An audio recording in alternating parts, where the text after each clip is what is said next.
Lah di zaman sebelum Sulaiman tersebar sihir di mana-mana.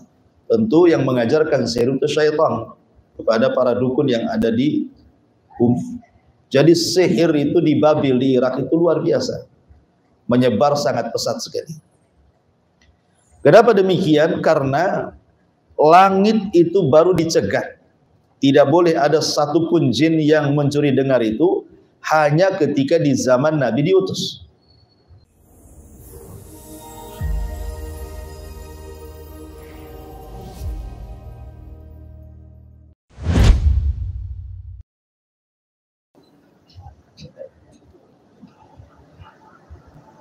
Bismillahirrahmanirrahim. Assalamualaikum warahmatullahi wabarakatuh. Alhamdulillah wassalatu wassalamu ala Rasulillah wa ala alihi wa sahbihi wa mawalah wa la haula wa la quwwata illa billahi wa ba'd. Kita lanjutkan kajian kita, masih membahas tafsir surah Al-Baqarah dan kita masuk pada ayat ke 102. A'udzu billahi minasyaitonir rajim. Bismillahirrahmanirrahim. Wattaba'u ma tatlu syayatinu ala mulki Sulaiman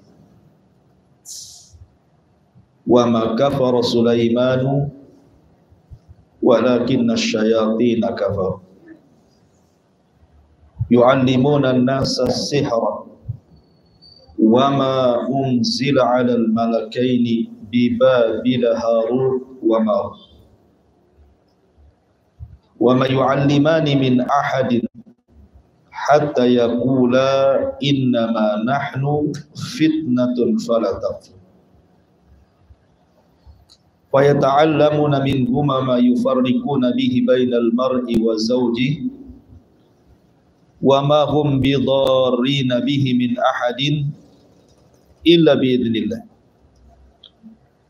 wa yata'allamuna ma yadurruhum wa la yanfa'uhum wa laqad 'alimu laman ishtarahu ma lahu fil akhirati min khalaq wa la bi'sa ma syarau bihi anfusahum law kanu ya'lam.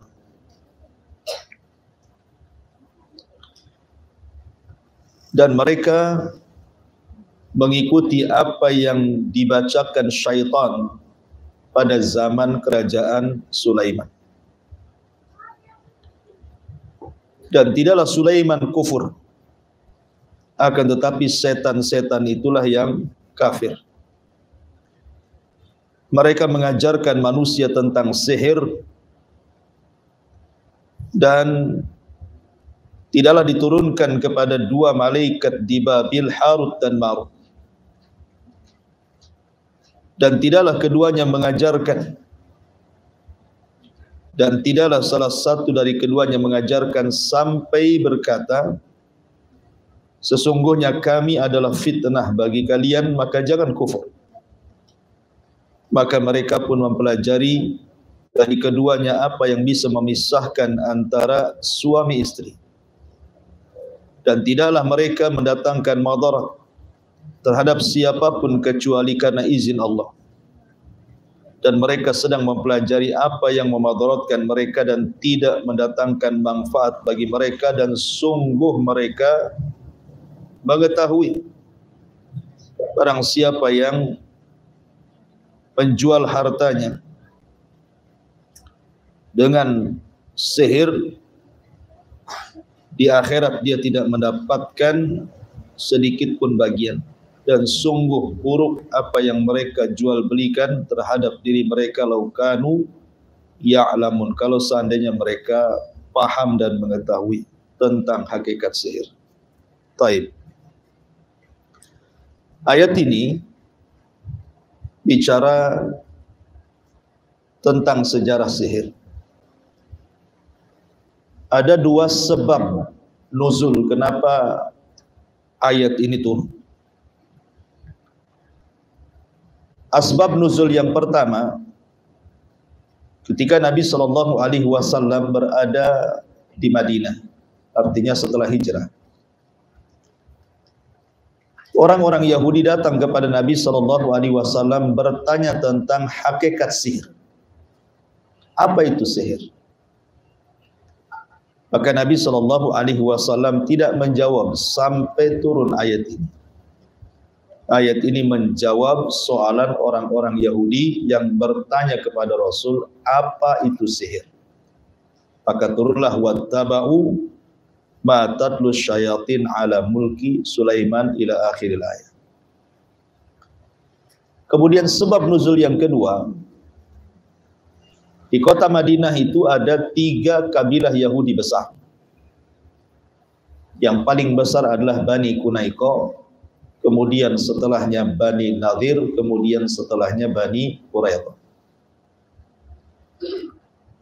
Ketika 3 Yahudi ini mendengar bahwa di Mekah muncul seorang Nabi yang diwahyukan kepada Nabi tersebut, kemudian mereka mendengar tentang pandangan Nabi SAW yang ada di Mekah soal kenabian Sulaiman ibn Daud, maka orang-orang Yahudi marah dan mengatakan bahwa Sulaiman itu bukan Nabi, tapi Sulaiman itu adalah tukang sihir.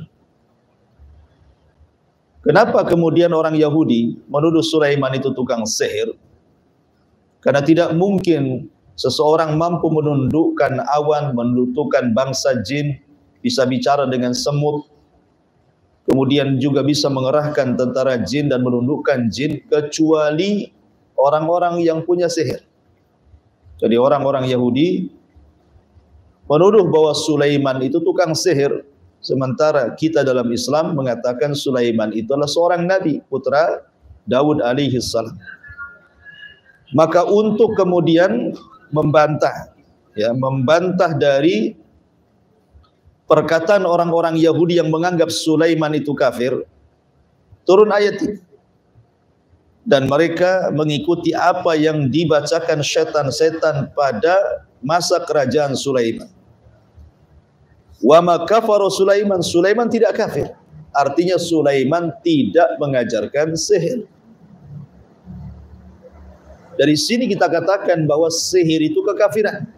Karena Allah membahasakan wa ma kafara Sulaiman. Sulaiman tidak kafir, artinya Sulaiman tidak mengajarkan sihir yang kemudian menjadi kafir. Tetapi setan-setan itulah yang kafir, yang mengajarkan manusia terhadap sihir itu.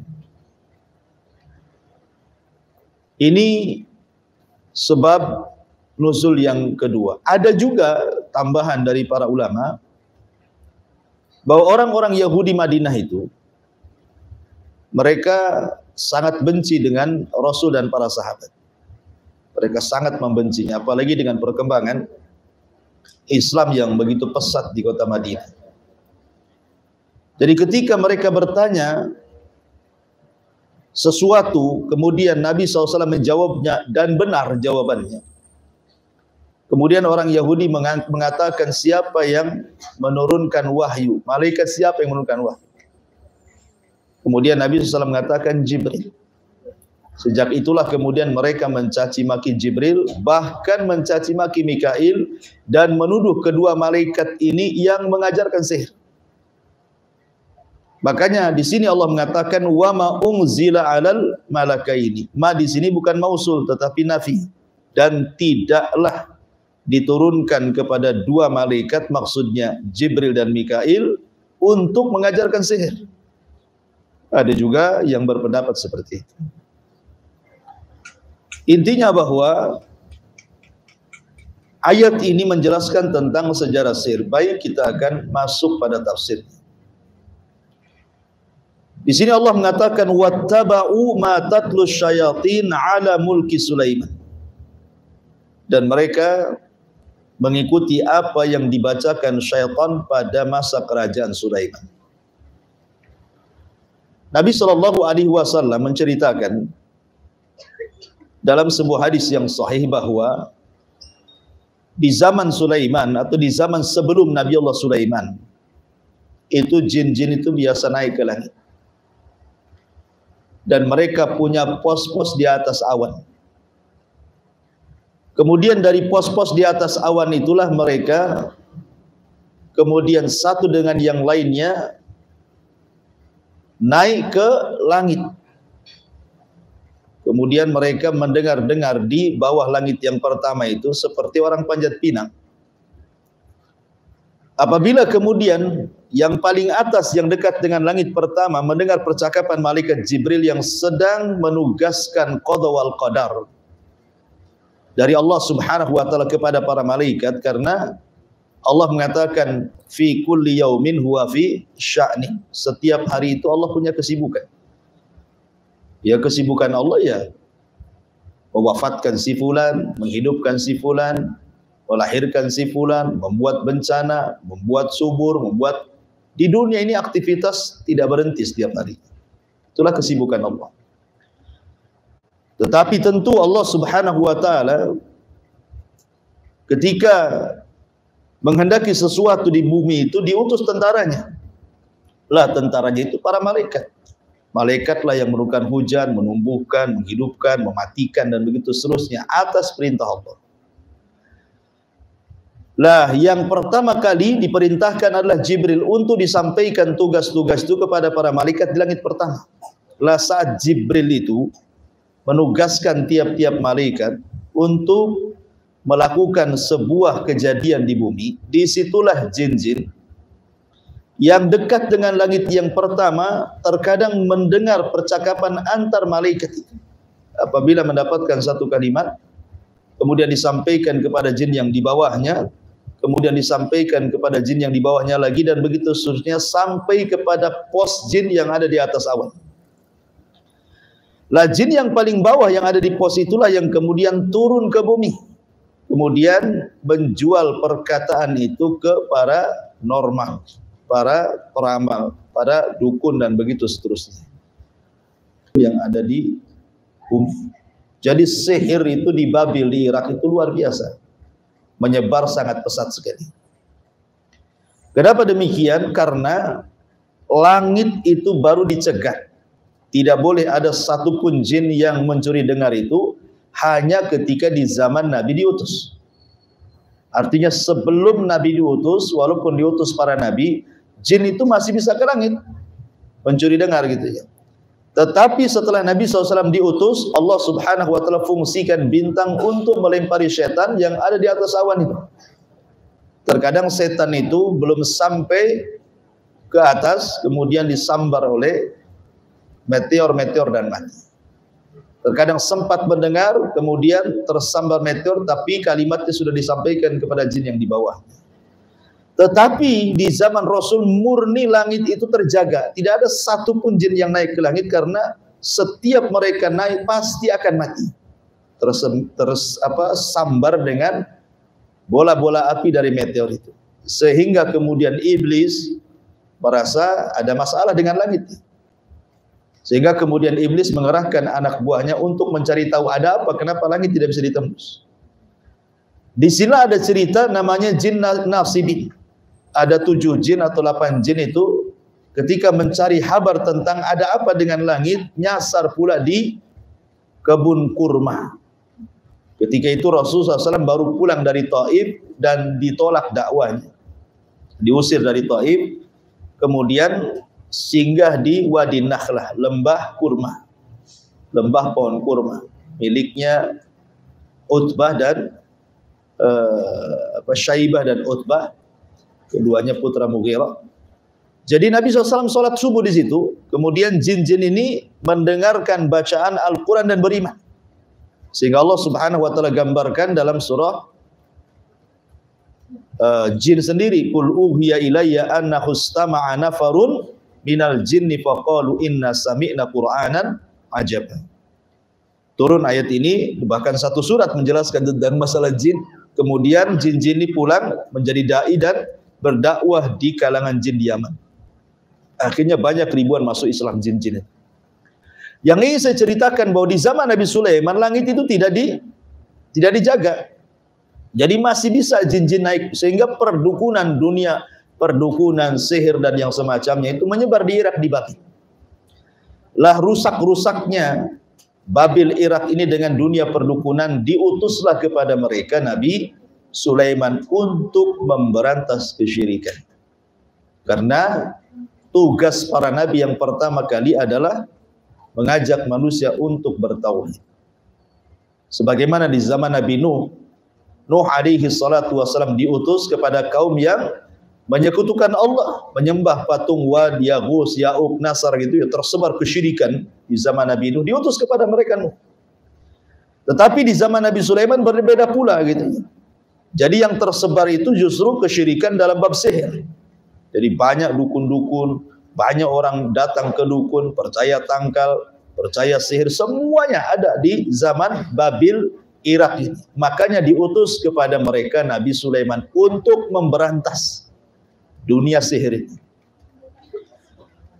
Dalam riwayat Abdullah ibn Abbas radhiyallahu anhuma, ya, bahwa Nabi Allah Sulaiman itu punya sekretaris namanya Asif ibn Barkhiyah. Asif ibn Barkhiyah, tukang catatnya Sulaiman. Lah Nabi Allah Sulaiman mengutus Asif ibn Barkhiyah ini untuk mencari tukang-tukang sihir. Ya, kalau mereka tidak menyerahkan buku-buku sihir mereka bunuh. Kemudian mereka suruh bertobat. Akhirnya kemudian Asif ibn Barkhiyah ini dibekali tentara-tentara yang digerakkan Sulaiman mencari siapapun tukang sihir yang ada di Babil. Sehingga tidak ada satu pun tukang sihir yang berani kepada Nabi Allah Sulaiman. Apalagi Nabi Sulaiman diberikan mukjizat yang tidak diberikan kepada para nabi sesudah dan sebelumnya. Bisa menundukkan jin, bisa menundukkan awan, bisa menundukkan angin, bisa menundukkan binatang-binatang, segala sesuatu atas kehendak Allah bisa ditundukkan. Akhirnya kemudian tukang-tukang sihir kan takut. Makanya Asif ibn Barkhiyah kemudian mengumpulkan kitab-kitab tukang-tukang sihir itu. Kemudian oleh Sulaiman diletakkan di sebuah kotak dan dipendam di bawah singgasananya. Lah Nabi Sulaiman mengancam siapapun maniqtaraba minal jin, siapapun dari kalangan jin yang berani-berani mencuri kotak yang berisi tentang buku-buku tukang sihir ini, maka ku jamin dia terbakar. Tetapi siapapun dari kalangan manusia yang mengambilnya pasti kubur. Sehingga sejak Nabi Sulaiman berkuasa menjadi nabi dan rasul sekaligus menjadi raja dari Bani Israel, maka tidak ada satupun jin dan manusia mendekati singgasana Sulaiman, apalagi mencuri kotak yang berisi buku-buku sihir itu. Sejak itulah maka tidak ada lagi sihir, tidak ada lagi dunia perdukunan. Nabi Sulaiman berhasil memberantas seluruh dunia perdukunan, dunia sihir, dunia bomo dan yang semacamnya. Bersihlah bumi dari kesyirikan sihir itu. Lah setelah Allah Subhanahu wa taala takdirkan Nabi Allah Sulaiman meninggal dunia di atas kursi singgasananya. Bahkan saat meninggal dunia jin tidak tahu. Karena jin itu tidak tahu yang gaib kan gitu. Jadi Sulaiman itu ketahuannya meninggal itu setelah singgasananya roboh dimakan rakyat. Baru jin-jin itu mengakui gitu ya. Kalau dari dulu tahu Sulaiman mati katanya, ngapain kita sibuk-sibuk kerja? Terhina kita di hadapan Sulaiman. Karena jin takut dengan Sulaiman, terpaksa mereka kerja. Kalau enggak dihukum kan itu ya. Dari sini menunjukkan bahwa jin itu tidak tahu yang gaib. Sementara jin itu referensinya dukun-dukun. Lah kalau jinnya saja rujukannya tidak tahu yang gaib, berarti dukun tidak tahu yang gaib, lebih parah gitu ya. Jadi kita katakan bahwa dukun itu para pendusta, ya, para penghibur. Lah kemudian setelah Sulaiman meninggal dunia dan orang-orang generasi pertama, maksudnya para ulama setelah Nabi Sulaiman juga sudah meninggal dunia. Jadi orang-orang yang bertauhid, yang mengikuti ajaran Sulaiman juga sudah meninggal dunia, sudah jauh zamannya. Sama dengan di zaman Nabi Nuh kan, zaman ketika murid-muridnya Wud, kemudian Suwa, Yagus masih hidup, belum disembah patung-patung itu. Kemudian setelah 3 generasi lewat baru disembah. Jadi generasi pertama Sulaiman meninggal pun belum ada yang kemudian berani mengambil buku-buku sihir itu. Sampai ketika sudah tidak ada lagi orang muwahhid ahli tauhid, ulama-ulamanya sudah pada meninggal, iblis datang menjelma orang soleh. Ya, iblis datang menjelma orang soleh, datang kepada orang-orang Yahudi, Bani Israel. Kemudian dikatakan, maukah kutunjukkan kepada kalian sebuah pembendaharaan yang tidak akan musnah. Ilmu yang dimiliki Sulaiman. Kalau kalian mau mengambil pembenaran itu, maka kalian akan memiliki ilmu seperti Sulaiman. Kemudian iblis mengatakan, sesungguhnya Sulaiman itu bukan nabi, tapi tukang sihir. Orang-orang tidak percaya. Ya, karena bagaimanapun Sulaiman itu sangat kuat ajarannya. Makanya nggak ada yang percaya mengatakan Sulaiman itu tukang sihir. Tapi yang namanya setan, datang satu kali gagal, datang dua kali. Ketika dua kali datang, datang tiga kali. Modelnya kan begitu ya. Ya. Akhirnya karena terus-teruskan kan begitu. Sebuah kabar itu, kalau pertama kali mungkin orang mengatakan, nah ini hoax. Memang hoax gitu ya.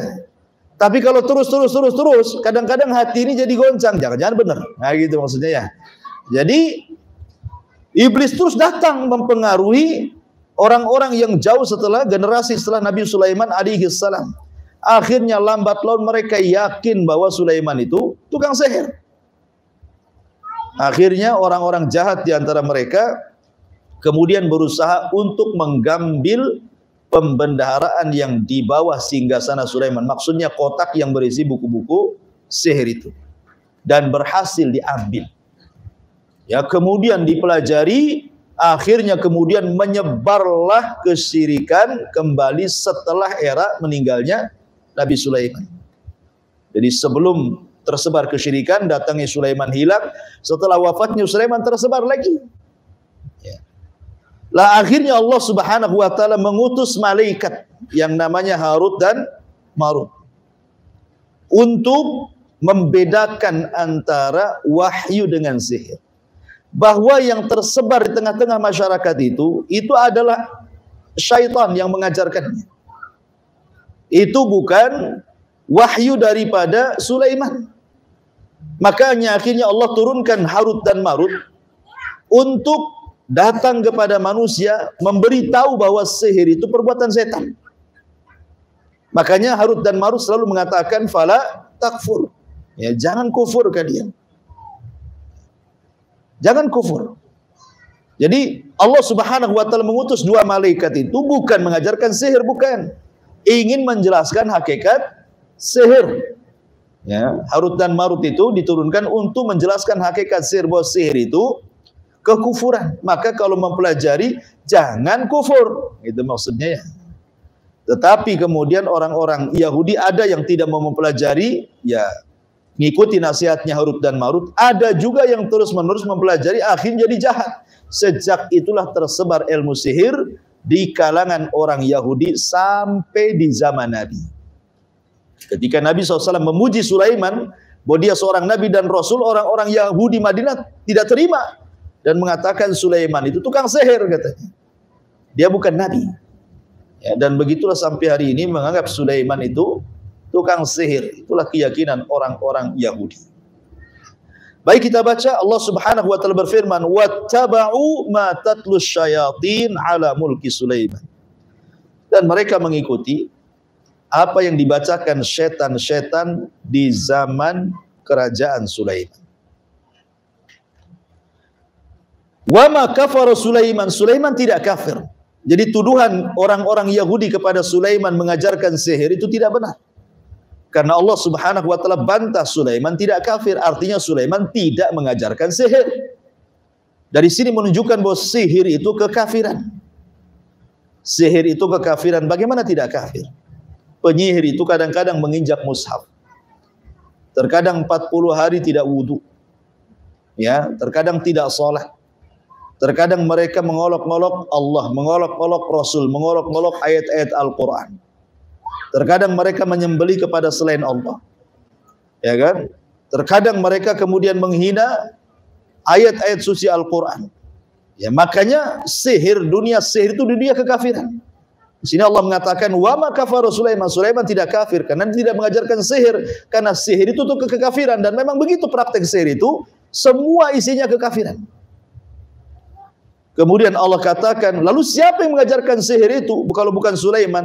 Walakinna syayatina kafaru. Allah menyingkap siapa pelaku yang mengajarkan sihir itu. Tetapi setan-setan itulah yang kafir. Maksudnya setan-setan itulah yang mengajarkan kekafiran. Apa kekafirannya? Yu'allimunan nasa sihra. Kekafirannya adalah karena mereka mengajarkan manusia soal sihir. Kayak lagi dari sini bahwa sihir itu adalah kekafiran dan perbuatan setan. Makanya dalam ayat yang lain Allah mengatakan, alam tara ilal ladina utul kitaba, alam tara ilal ladina utu nasiban minal kitab, yu'minuna bil jibti wat taghut. Allah mengatakan, alam tara ilal ladina utu nasiban. Tidakkah engkau melihat orang-orang yang diberikan bagian daripada kitab, maksudnya orang-orang Yahudi, yu'minuna bil jibti wat taghut, yang awalnya mereka beriman dengan Taurat, yakin dengan Taurat, mengamalkan Taurat, tiba-tiba berpaling dan mereka beriman kepada al-jibti dan taghut. Apa jibti? Kata Jabir, jibti itu artinya al-kahana, dunia perdukunan. Ada yang mengatakan saharah, dunia sihir. Adapun taghut itu syaitan, ya setan-setan. Jadi orang-orang Yahudi dulu itu awalnya berpegang kepada tauhid. Mereka masih mengikuti Taurat. Mereka masih mengikuti ajaran-ajaran Taurat. Tetapi setelah kemudian di zaman Sulaiman meninggal dunia, kemudian setan datang memujuk orang-orang Yahudi untuk mempelajari sihir. Akhirnya mereka tidak yakin dengan Taurat dan beriman dengan dunia perdukunan dan sihir. Makanya Allah turunkan ayat, alam tara ilal ladina utu nasiban minal kitab yu'minuna bil jibti wa taghut. Ya, mereka beriman dengan al-jibti, dunia sihir, dunia dukun, dan juga taghut, bekerja sama dengan syaitan. Ya, karena setan inilah yang mengajarkan manusia sihir. Walakinna syayatina kafaru yu'allimuna nasa sihra. Tetapi setanlah yang kufur mengajarkan manusia. Wama, ada sebagian ulama mengatakan ma di sini ma mausul. Kalau ma mausul artinya adalah apa-apa dan apa-apa gitu ya. Unzila yang diturunkan kepada dua malaikat. Tetapi yang rajih wallahu a'lam di sini bukan mausul tetapi nafi, artinya tidak. Ma di sini artinya tidak, wama dan tidaklah gitu artinya. Bukan dan apa-apa, ya. Wama dan tidaklah unzila alal malakaini, diturunkan kepada dua malaikat untuk mengajarkan sihir, mengajarkan kekufuran, tidak. Malaikat itu tidak diturunkan untuk mengajarkan kekufuran, untuk mengajarkan sihir, untuk mengajarkan kesyirikan, tidak. Bahkan mereka yang kemudian mengatakan kepada manusia jangan kufur, ya, jangan kemudian mempelajari sihir. Mereka lah yang menyingkap hakikat sihir itu. Di Babil Harut wa Marut. Di Babil Harut dan Marut. Terjadi silang pendapat siapa Harut dan Marut di sini. Ada tiga pendapat. Ada yang mengatakan Harut dan Marut itu adalah manusia. Saking solehnya, makanya disebut malakai ini dua malaikat. Jadi iblis itu datang kepada Harut dan Marut, merayu agar Harut dan Marut mengambil kotak di bawah singgasana Sulaiman. Kemudian Harut dan Marut pun mengikuti kemauan iblis, diambilnya kotak di bawah singgasana Sulaiman karena kata iblis itu adalah ilmu yang dimiliki Sulaiman. Akhirnya dipelajari oleh Harut dan Marut. Setelah tahu, kemudian setiap ada orang yang belajar kepada Harut dan Marut mengatakan, jangan, ini sihir, kalian bisa kufur. Kan itu ya. Tetapi ada juga yang maksa kemudian belajar kepada Harut dan Marut tentang sihir. Ini satu pendapat bahwa Harut dan Marut itu adalah manusia. Alasan mereka kalau dikatakan malaikat, mustahil malaikat mengajarkan sihir. Kemudian yang kedua, Harut dan Marut itu artinya jin. Ya, jin-jin itulah yang disebut dengan Harut dan Marut. Jin-jin yang jahat, yang hendak menyesatkan manusia dengan mengajarkan kepada manusia tentang sihir. Kemudian pendapat yang ketiga, Harut dan Marut itu malaikat. Dan ini juga yang dikuatkan oleh Syekh Shalih Fauzan dan juga yang lainnya. Lalu kenapa Allah Subhanahu wa taala turunkan malaikat untuk mengajarkan sihir? Bukan mengajarkan sihir, tidak.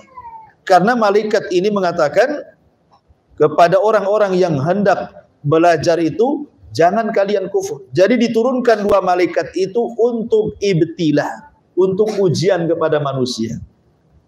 Jadi sengaja diturunkan Harut dan Marut itu. Jadi manusia diuji keimanan mereka.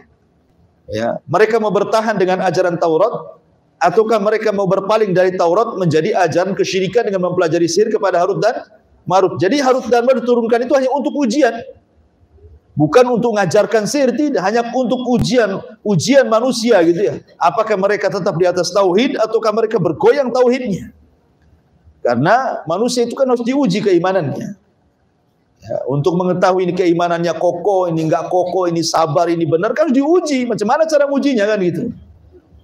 Diuji ya dengan dikirimnya Harut dan Marut di sini. Rupanya banyak yang goyang imannya. Ada yang tetap mereka tidak mau belajar sihir karena tahu sihir itu kesyirikan, tapi ada juga yang goyang akidah mereka.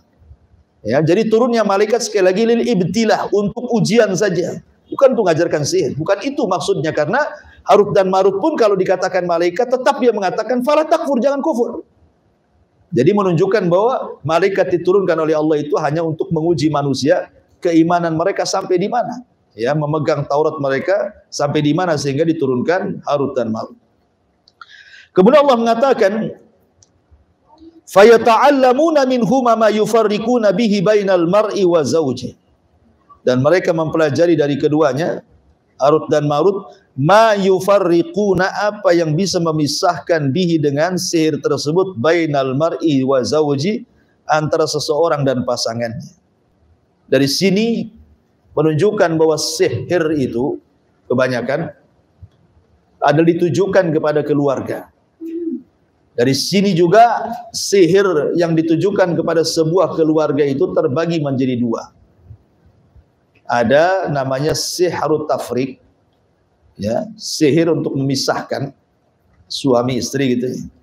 Ada namanya sihrul mahabbah, sihir untuk kesukaan seorang suami kepada istri atau sebaliknya, ke bahasa kitanya pelet gitu ya. Jadi ada yang sifatnya memisahkan, ada yang sifatnya menggabungkan. Ada sihir tafriq, memisahkan, ada sihir mahabbah, ilmu pelet gitu ya. Dan itu kebanyakan seperti itu. Dan kalau kita cerita tentang dua ilmu ini, sebenarnya dua ilmu ini tergabung padanya dua sihir. Pertama sihru takhyil, yang kedua sihru al-hakiki. Ya, sihir hayal dan juga sihir hakikat. Ya, karena sihir itu kan ada dua, ada yang sifatnya hayalan, ada yang sifatnya hakikat sihir itu.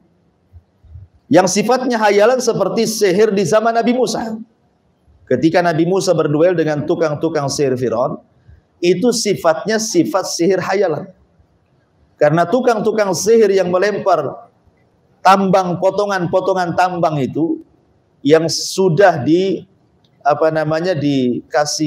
obat kimia, ya, kemudian mereka memantra-mantrai sehingga kemudian seolah-olah tambang itu bergerak-gerak sehingga dihayalkan kepada Musa bahwa itu ular yang hendak menyerahnya. Jadi ini sihir hayal sampai Nabi Musa pun terhipnotis tuh, ketakutan kan? Tapi Allah Subhanahu wa taala mengatakan la takhaf. Jangan takut, kata Allah. Lemparkan saja tongkatmu, katanya. Akhirnya Musa pun melemparkan tongkat dan jadi ular besar, kemudian memakan semua bayangan-bayangan ular yang dibayangkan tukang sihir kepada Nabi Musa. Ini disebut sihir takhyil namanya. Ya, atau mungkin bahasa sekarang ini bisa disebut dengan hipnotis. Ya kan, hipnotis sebagian sihir. Ya bagaimana tidak sihir, orang ditepuk punggungnya, uangnya habis diambil.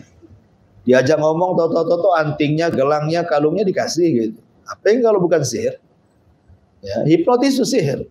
Walaupun orang-orang hipnoterapi itu enggak terima kalau hipnotis itu sihir. Sihir gimana? Apa yang tidak disebut sihir? Orang nggak sadar gitu ya. Kadang-kadang pakai media rokok gitu ya, sambil datang ke pasar, beli-beli, kemudian ngerokok, asapnya disemburkan ke pedagangnya, belum bayar atau minta kembali. Kembalinya mana bu? Katanya. Ya, dikasih kena hipnotis kan itu ya. Ya, hati-hati tuh kalau ibu jualan ada orang ngerokok, jangan-jangan lagi hipnotis.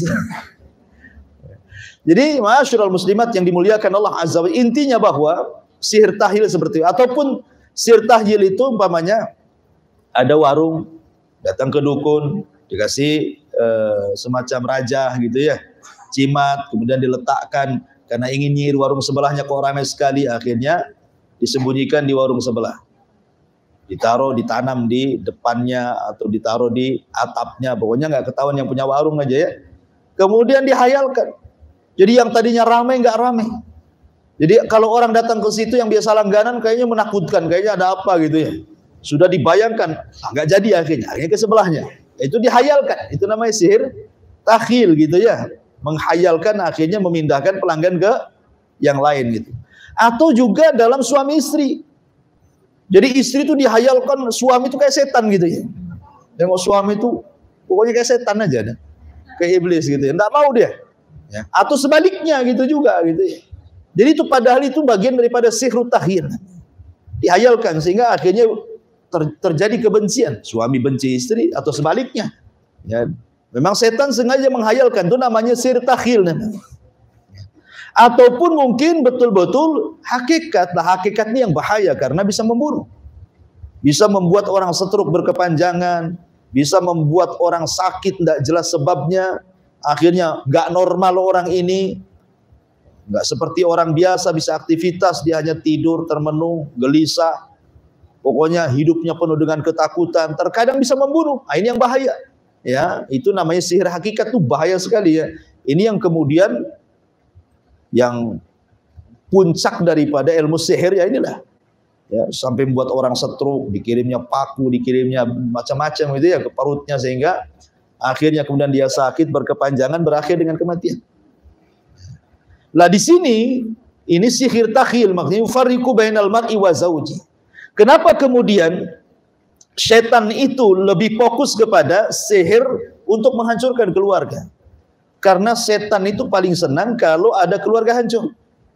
Dalam sebuah hadis Nabi SAW bahwa setan itu akan mengutus setiap harinya dari singgasana di tengah lautan, kemudian ya ba'atsu saraya, mengutus tentara-tentaranya. Jadi pagi diutus, malam kasih laporan. Jadi kalau kasih laporan, wahai Tuan Iblis, saya sudah berhasil tuh menggoda si Anu sampai tidak sholat, Iblis biasa-biasa aja. Ya. Kata orang ini, kenapa kok nggak bahagia wahai Tuanku Iblis? Aku kan sudah goda dia sampai tak sholat. Apain kok goda? Nggak digoda pun nggak sholat dia katanya. Jadi orang-orang ini ada yang kayak gitu. Jadi iblis tuh nggak terlalu ini bangga kalau ada orang goda bisa sampai berbuat zina, bisa sampai judi, mabok atau nggak sholat. Itu nggak begitu bangga. Tapi ketika anak buahnya laporan, wahai Tuan Iblis, saya berhasil menceraikan keluarga si fulan, itu paling bangga. Bangkit dia ambil piala, diletakkan di kepalanya, dipeluknya dan mengatakan, anta. Oh, kamu ini pasukan terhebat dari pasukan gue. Kenapa demikian? Karena kalau seandainya setan itu berhasil memisahkan suami istri, itu korbannya bukan satu orang. Ya. Korbannya ya istrinya korban, suaminya korban, keluarga istri korban, keluarga suami korban, teman-temannya juga korban, ikut-ikutan kan itu karena curhat ke kawannya kan. Kemudian anak-anaknya juga jadi korban. Terkadang anak-anaknya betul-betul ditelantarkan. Ya, ketika suami istri umpamanya menikah kemudian cerai punya anak. Kemudian istrinya kawin lagi, suaminya kawin lagi, anaknya bingung mau ikut siapa, diletakkan di neneknya. Iblis datang, "Nek, nak, kalau ibumu tidak mengakui kau anakmu, kau anaknya, atau bapakmu nggak mengakui kau anaknya, kau jadi anak setan aja lah, anak iblis saja." Jadi yang merawat iblis sejadinya. Itu maksudnya. Makanya banyak akhirnya anak-anak hasil dari perceraian kalau nggak bertanggung jawab keduanya jadi anak setan jadinya tuh. Karena jadi anak angkat setan kan jadinya. Dari situlah makanya setan suka. Ya. Kalau ada yang bercerai itu paling suka. Makanya kemudian difokuskan di sini, setan itu mengajarkan ma yufarriquna bihi bainal mar'i wa zauji. Ya, mereka mengajarkan apa yang bisa memisahkan antara suami istri. Kemudian Allah Subhanahu wa taala menjelaskan hakikat sihir. Ya. Wa ma hum bidharina bihi min ahadin illa biidznillah. Ingat bahwa hakikat sihir itu tidak akan memadaratkan siapapun.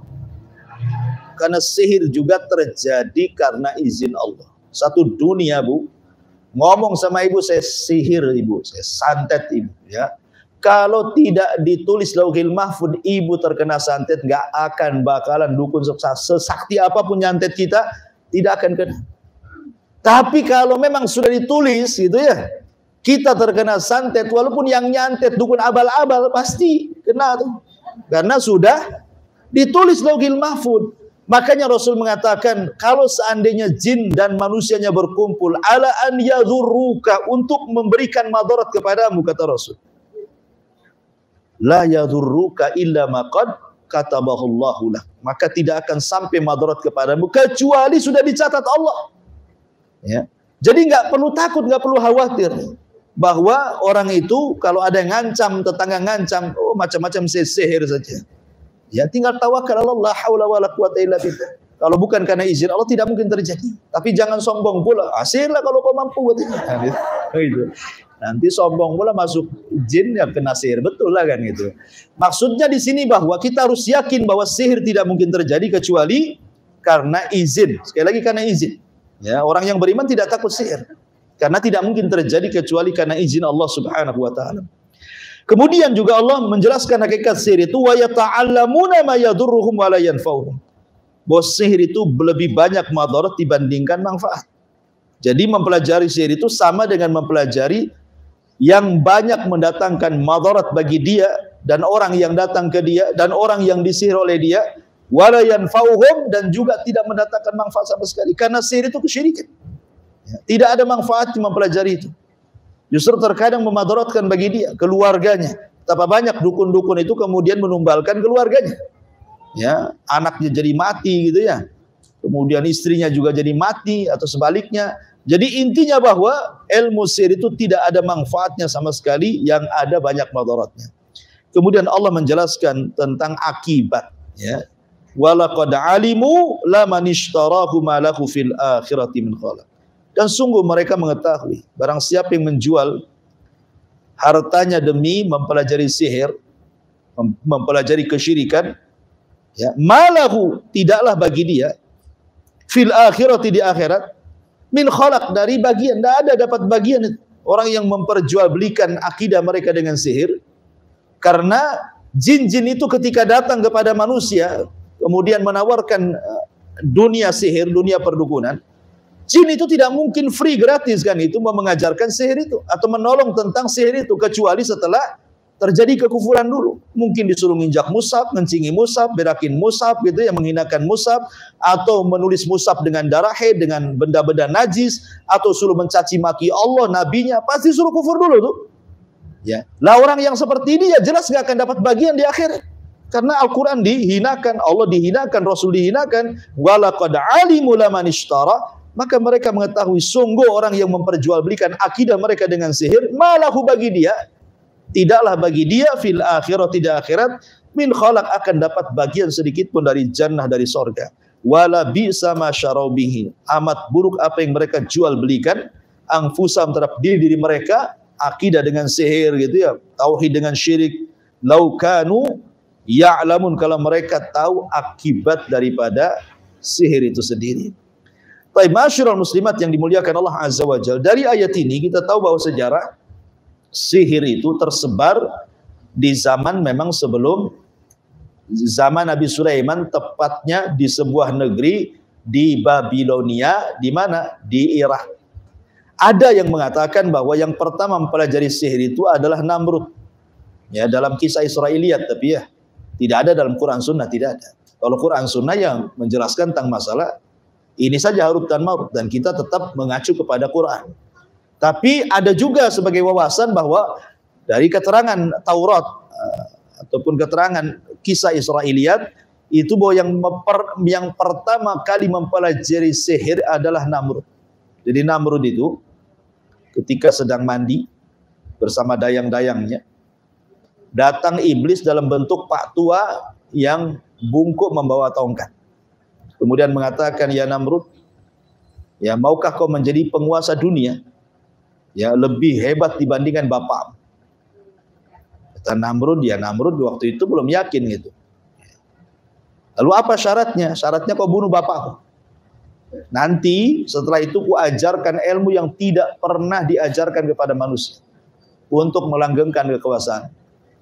Akhirnya kemudian Namrud marah sama kakek ini, disangka guyonan. Akhirnya mau dibunuh, ya, dibunuh kakek ini. Habis itu dibunuh semua dayang-dayang perempuan-perempuan di ruangan itu. Kemudian dengan marahnya dia masuk ke ruangan. Rupanya ada kakek itu lagi hidup lagi. Ya. Kemudian dia mengatakan, kau tidak bisa membunuhku. Dari situ Namrud yakin, bahwa ini bukan janji-janji hoak gitu ya. Akhirnya kemudian dibunuh bapaknya sama Namrud. Kemudian dibunuh bapaknya, dia datang ke sebuah tempat yang dijanjikan oleh iblis itu diajarkan sihir. Disitulah maka kenapa kekuasaan Namrud langgeng, karena dia adalah penyihir. Makanya dia ngaku Tuhan. Ya, dengan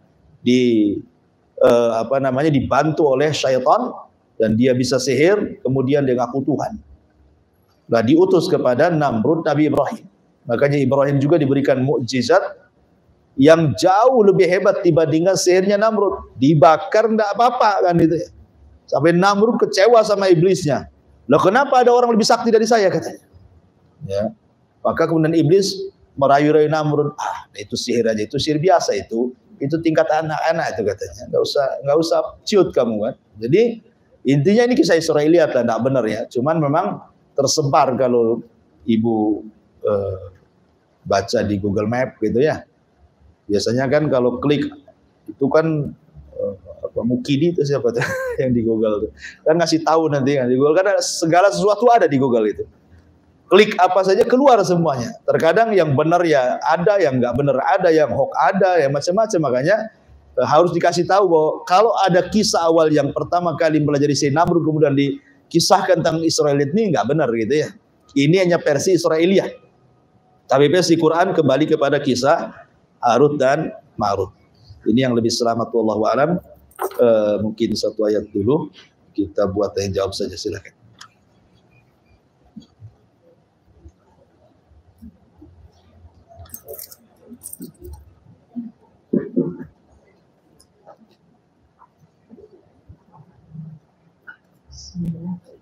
Assalamualaikum Ustaz. Waalaikumsalam. Ingin bertanya, saya tahu sihir itu katanya datangnya tengah malam.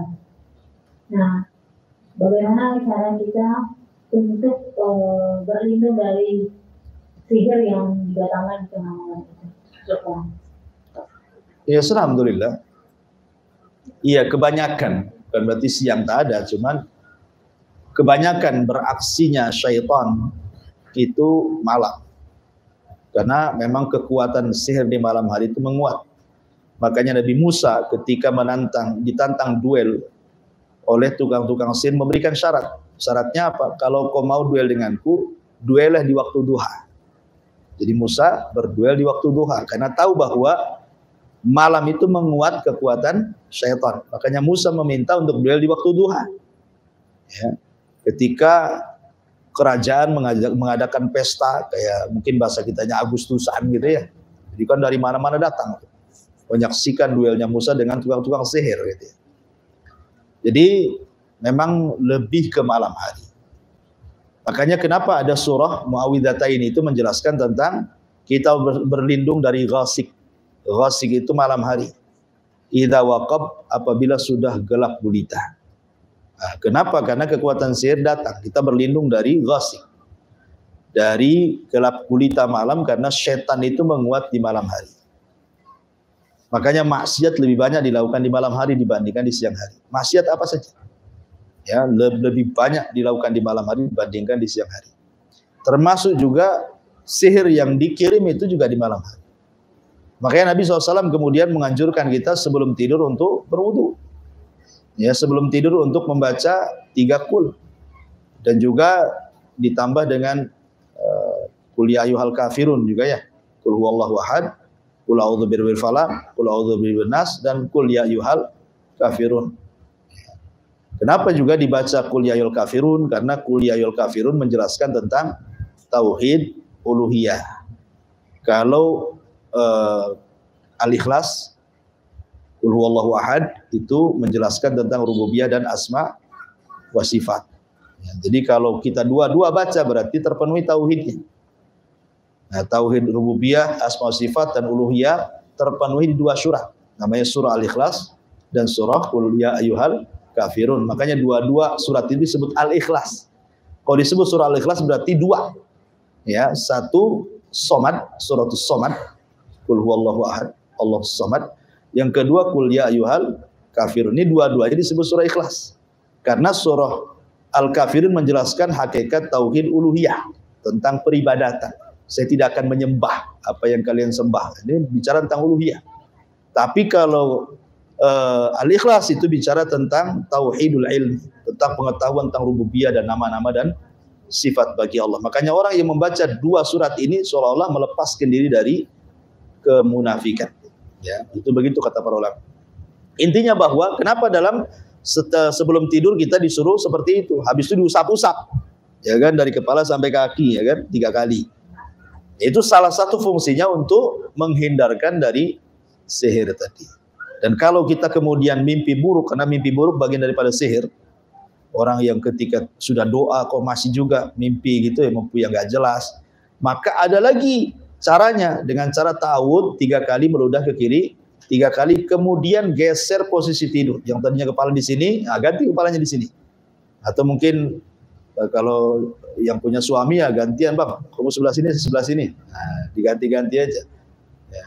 Atau ibu yang ngalah di bawah kasur gitu. Yang penting ganti posisi lah. Ya, yang jangan di situ terus. Nah, itu juga salah satu. Kemudian setelah bangun pun berzikir. Kenapa? Kalau kita bangun berzikir untuk supaya menghilangkan ikatan setan yang ada di tengkuk.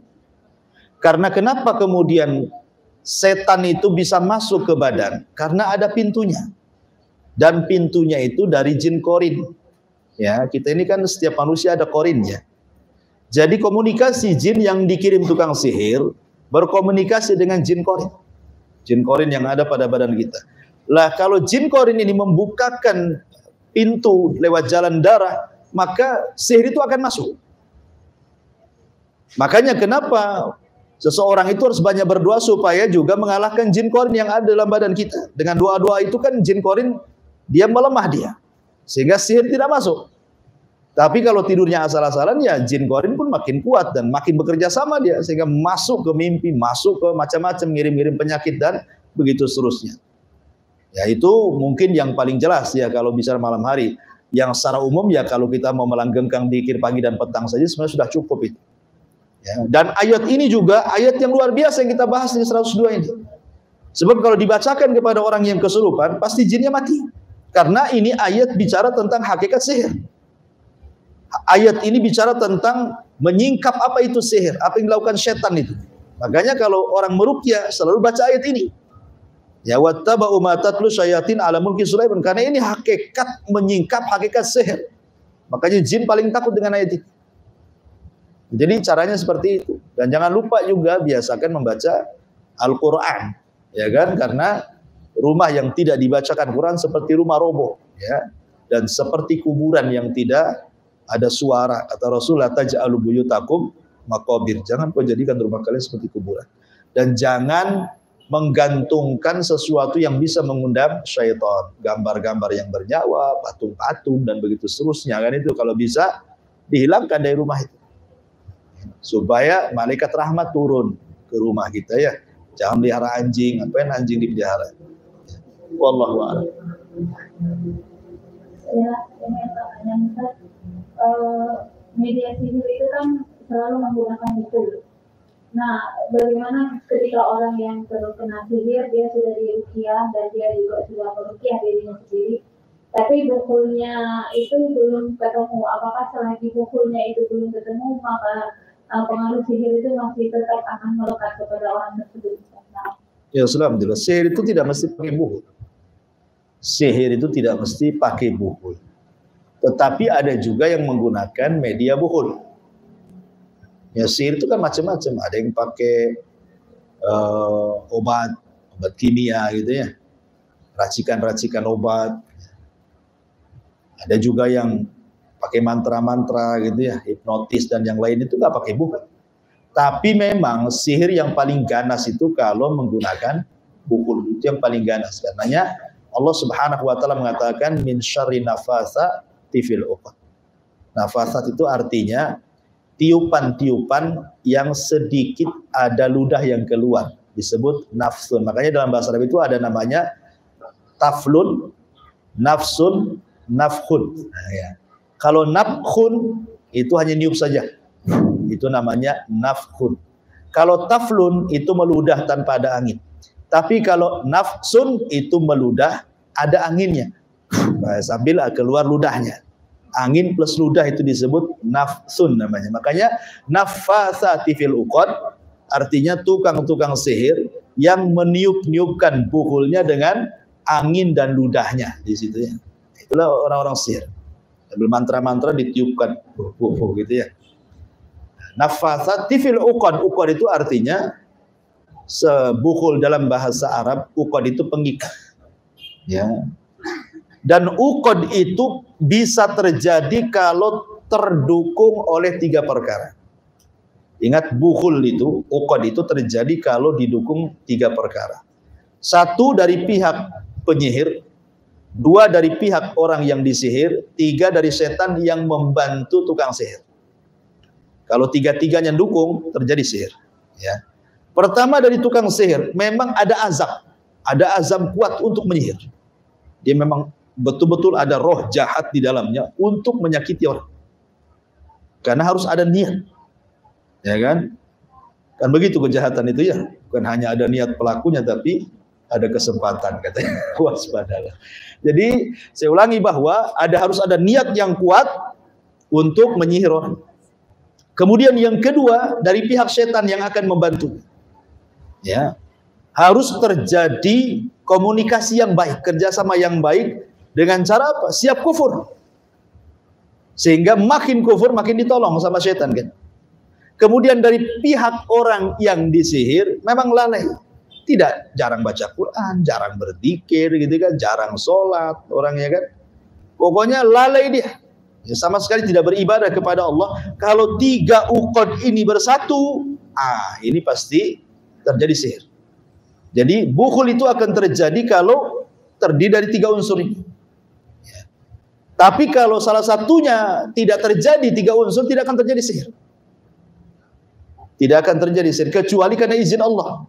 Pokoknya orang ini orang soleh, memang betul-betul dia jaga zikir pagi petang. Ini tukang sihir mau nyihir-nyihir dia, tidak bisa-bisa.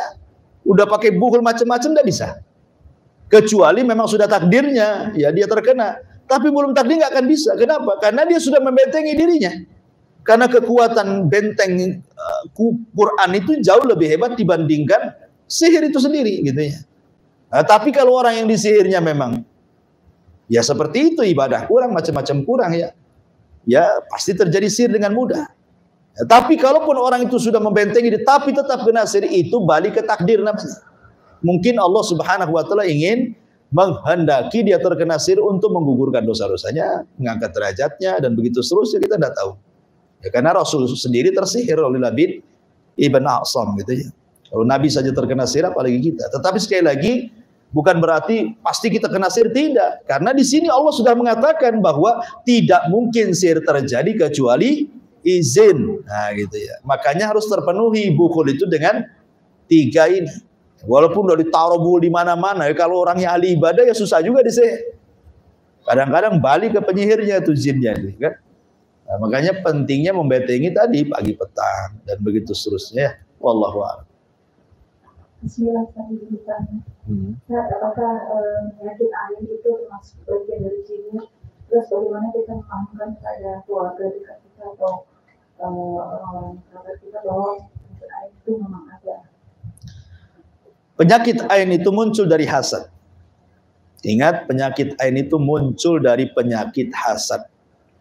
Makanya kenapa Allah Subhanahu wa taala mengkhususkan berlindung dari orang hasad apabila sedang hasad. Wa min syarri hasidin idza hasad. Karena penyakit ain tidak terjadi kecuali dari orang hasad. Kalau orang nggak hasad nggak punya penyakit ain. Ya, penyakit ain itu tidak lepas daripada hasad. Makanya Quran tidak menyebutkan ain tetapi menyebutkan hasad. Karena hasad itu suka yataraqqab, suka ngawas-ngawasi kenikmatan orang dengan matanya. Ya kan? Maka disebut penyakit ain. Sebenarnya kalau cerita hasad, semua orang itu punya hasad. Saya, ibu, siapapun pasti punya hasad dalam hatinya. Ya, tetapi tidak memadaratkan hasad itu. Yang memadaratkan itu hasad kalau ibu mainkan. Ya, kalau hanya angan-angan saja, aduh, kok enak kali hidup itu kan hasad. Ya, kapan saya seperti dia? Itu hasad. Nah, cuman kan kalau hanya perasaan-perasaan gitu saja nggak memadaratkan hasad itu. Tapi kalau sudah kemudian dimainkan, mulai dia beraksi. Gimana caranya nih bangkrut dia? Gimana caranya pelanggannya pindah ke saya? Dari mana dapat duit itu? Jangan punya tuyul macam-macam. Mulai itu kalau sudah dimainkan dengan suudzon, kemudian ada gerakan gitu ya. Nah, itulah yang bahaya tuh. Sebab ketika dia hasad, setan masuk. Kemudian bersarang di matanya, jadilah penyakit ain. Makanya kenapa kemudian disarankan oleh para ulama kalau mendapatkan nikmat dari Allah, apapun nikmatnya, ibu dapat suami soleh, ibu dapat anak soleh soleha, ibu dapat kendaraan mobil bagus, ibu baru beli rumah, ibu baru beli kebun, apa sajalah nikmat itu. Ingat, ketika dapat nikmat, disinilah letak melawan hasad dengan lawannya. Kalau melawan hasad itu cari lawan yang seimbang. Ya, hasad itu menghilangkan nikmat. Berarti kita harus mencari sebab untuk melanggengkan nikmat. Apa itu? Berkah. Maka jangan lupa doa berkah. Umpamanya baru beli mobil, ya Allah berkahi mobil saya.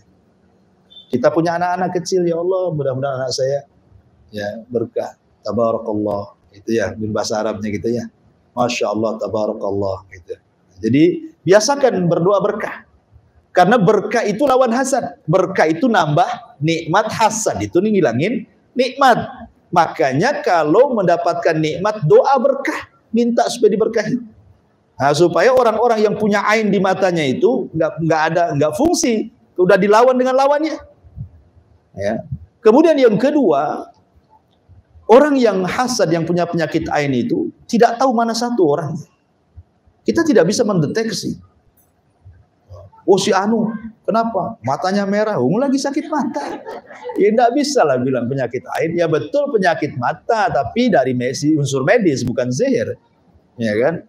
Nggak bisa kita deteksi tetangga mana satu, kawan mana satu, belakang, depan, samping, kiri, kanan. Kita tidak tahu orang hasad itu, karena hasad itu penyakit hati. Karena kita tidak tahu musuh kita mana satu. Kalau musuhnya nampak kan enak saja, itu hasad sama saya pindah perumahan. Selesai kan itu. Ya. Atau kita nasihati gitu. Tetapi karena tidak tahu orang hasad itu, makanya yang bisa melawan hasad itu hanya Allah. Maka minta kekuatan kepada Allah, la haula wala quwata illa billah. Seperti kisah siapa? Kisah pemilik 2 kebun itu. Kalau seandainya engkau mengatakan sebelum masuk kebunmu, la haula wala quwata illa billah, tidak ada daya dan kekuatan milik Allah, tidak akan hancur kebun. Ya. Makanya jangan lupa gitu ya, meminta pertolongan kepada Allah supaya Allah binasakan orang-orang yang hasad kepada kita. Ya. Maksudnya bukan dibinasakan dan dibunuh, bukan. Maksudnya jangan sampai kemudian hasad itu terkena kita gitu. Karena itu penyakit ain. Makanya sering kadang-kadang dicontohkan oleh para ulama itu, terkadang ibu mengadakan acara makan-makan kayak di rumah gitu, atau acara ya apalah rame-rame di rumah, akikah atau apa gitu, ngundang orang rame. Ya, awal-awalnya biasa-biasa saja, datang dari mana-mana. Kan tidak tahu yang hasad satu yang mana tuh. Kalau ibu sudah ngundang orang itu, kepala orang itu beda-beda isinya, Bu. Hati-hati. Namanya ngundang orang rame ya. Ya mau cadaran nggak cadaran sama saja, kepalanya kan beda-beda. Ya, otaknya itu beda-beda. Ya.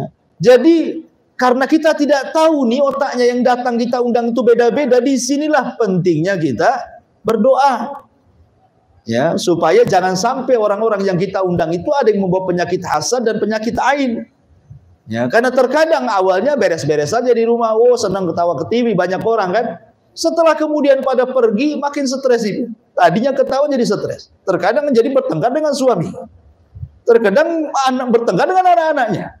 Ya, kok tadi ketawa-ketawa, kok sekarang jadi musuhan gitu kan? Boleh jadi ada yang hasad. Terkadang ada barang aja yang rusak di situ. Ya, ada barang yang rusak. Ini handphone baru beli, kenapa hang ini? Jangan dilihat orang hasad kan ya. Jadi kita tidak tahu mana satu, makanya kalau ngundang orang, gitu. Kita berdoa di situ. Banyak berdoa, ya Allah, mudah-mudahan tamu-tamu ini tidak membahayakan saya. Ya, jangan sampai ada orang hasad masuk ke rumah saya. Gitu. Jadi tetap dalam kondisi apapun minta pertolongan kepada Allah Azza wa Jalla. Dan ain itu ada, makanya kenapa kita harus berlindung dari penyakit ain. Salah satunya dengan membaca Qul a'udzu birabbil falaq. Gitu ya. Karena di situ ada kalimat min syarri hasidin idza hasad. Wallahu a'lam. Ya, kita tadi kan dijelaskan bahwa setelah Rasul lahir itu langit-langit dijaga. Nah, berarti tidak ada lagi setan-setan yang muncul di berita dari langit. Sementara sekarang itu kan banyak ustaz dukun-dukun. Itu gimana mekanismenya? Bukan Bu, itu sampai Rasul wafat aja. Jadi mulai dari diutus, mulai dari lahir beliau, sampai diutus, sampai kemudian wafat, langit dijaga. Tapi setelah Rasul wafat, naik lagi dia ke langit. Ya, sampai sekarang makin banyak. Makin banyak sehingga dunia perdukunan hari ini persis seperti dunia perdukunan di zaman jahiliyah. Di mana orang-orang jahiliyah itu menempatkan dukun itu sebagai orang mulia, rujukan. Kalau ada apa-apa datang ke dukun. Nah, di zaman sekarang gini juga. Ya, dukun itu kayaknya dikasih panggung, diundang ke podcast, kadang-kadang ya, diundang ke YouTube punya channelnya sendiri malah dukun itu, diundang untuk pentas di televisi nasional kadang-kadang kan. Yang lebih heran lagi, kita tahu kenapa dukun-dukun itu punya panggung dari buzzer-buzzer yang komen kan di bawah itu. Coba lihat tuh, namanya dukun siapa yang lagi viral tuh, tengok komennya, enggak semua menghujat. Ada juga yang takbir Allahu Akbar katanya. Apa yang dukun ditakbiri katanya kan? Maksud takbir itu kalau sholat jenazah enggak apa-apa. Allahu Akbar mati kamu gitu ya. Maksudnya sholat jenazah enggak apa-apa. Tapi kalau takbir memuji dia subhanallah, mudah-mudahan dikasih kesehatan. Itu orang-orang yang enggak suka itu mereka iri. Apa ini ceritanya? Ya kan? Jadi kita tahu kenapa mereka itu masih punya hati dari ya kalau sekarang mudah dideteksinya. Karena komen-komen di bawahnya itu. Kalau dulu kan nggak ada handphone, susah tuh mendeteksinya. Sekarang udah ada komen-komen, sudah jelas dukun ini dukun palsu gitu ya, artinya settingan. Ada juga sampai sekarang yang muji dia loh. Udah terbongkar kedoanya, masih juga dipuji-puji sebagian orang. Itulah setan ya kan. Jadi ya seperti itulah dukun itu sampai sekarang. Dan sampai kiamat, dukun-dukun akan menjadi para pengikut Dajjal. Karena penghulunya dukun ya Dajjal. Dajjal itu penghulu dukun. Artinya terjaganya langit sampai wafatnya Nabi saja. Ya sekarang naik lagi lah. Makanya banyak orang menghayal zaman sekarang kan. Para peramal itu. Wallahu a'lam. Ya. Kalau kita akan menjelaskan tentang jin korin tadi, apakah dia ada pada kita itu ditugaskan, maksudnya sejak kapan ada pada kita dan sampai kapan dia bertugas? Jin korin itu sejak ibu lahir. Sejak ibu lahir, sejak saya lahir, siapapun, mau ulama, mau kiai, mau ustadz, mau orang biasa, mau pengusaha, semua ada jin korinnya. Nabi sendiri ada jin korinnya. Cuman Nabi mengatakan, jin korinnya itu dalam riwayat fa'aslam. Adapun jin korin diriku, fa'aslam. Ada dua penafsiran para ulama hadis. Apa maksudnya fa'aslam di sini? Ada yang mengatakan jin korinnya Nabi masuk Islam. Ya, aslam di sini artinya masuk Islam. Jadi satu-satunya jin korin yang masuk Islam adalah jin Nabi Muhammad SAW. Ada yang mengatakan tidak masuk Islam. Aslam di sini artinya tunduk. Ya, artinya jin korin Rasul itu satu-satunya jin korin yang tunduk kepada Nabi. Dia tetap kafir, tapi dia tunduk tidak memadaratkan pada Nabi. Tapi semua jin selain jin korin Nabi itu mereka menghembus-hembuskan. Makanya sudah saya katakan, dalam badan kita ini ada 4 unsur, yang 2 pengaruh negatif, yang 2 pengaruh positif kan itu ya. Pengaruh negatif itu dari 2. Pertama dari hawa nafsu, yang kemudian dihembus-hembuskan sama jin korin. Itu 2 unsur negatif. Ya, jin menghembus-hembuskan hawa nafsu, suruh ammaratun bisu, berbuat jahat. Kalau unsur positif itu dari akal dan korin dari kalangan malaikat. Kan korin dua, ada jin dan malaikat. Dan manusia juga ada dua, ada hawa nafsu, ada akal.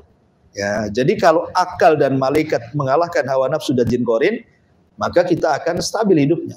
Tapi kalau terbalik, ya kan, maka kita akan jahat sejahat-jahatnya. Ya, itu korin. Dan itu sejak kapan jin korin ini kemudian berpisah? Ya, sampai kita meninggal baru pisah. Lah, jin korin ini setelah pisah dari orang yang dikorininya, tugasnya apa? Ya, kembali kepada tugas dia, jin. Makanya terkadang ada orang yang sudah meninggal kemudian diisukan ke orang itu hidup lagi.